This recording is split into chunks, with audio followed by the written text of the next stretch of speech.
লন্ডনে জাতীয় নাগরিক পার্টির দক্ষিণাঞ্চলের মুখ্য সংগঠক ও সংসদ সদস্য হাসনাত আবদুল্লাহর একটি সভাকে কেন্দ্র করে উত্তেজনাকর পরিস্থিতির সৃষ্টি হয়েছে।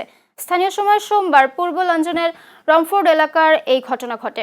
সভা শুরুর আগেই কার্যক্রম নিষিদ্ধ আওয়ামী লীগের যুক্তরাজ্য শাখার কিছু নেতাকর্মী সেখানে বিক্ষোভ শুরু করেন। পরিস্থিতি এক পর্যায়ে উত্তপ্ত হয়ে উঠলে এনসিপি নেতাকর্মীরা অবস্থান নেন এবং দুই পক্ষের মধ্যেই উত্তেজনা দেখা দেয়। এ সময় এনসিপির কর্মীদের লক্ষ্য করে ডিম নিক্ষেপের অভিযোগ ওঠে, যার ফলে পরিস্থিতি আরও ঘোলাটে হয়ে পড়ে। এ সময় ঘটনাস্থলে শতাধিক পুলিশ সদস্য মোতায়েন করে পরিস্থিতি নিয়ন্ত্রণে আনা হয় এবং ৩ জনকে গ্রেফতার করা হয়।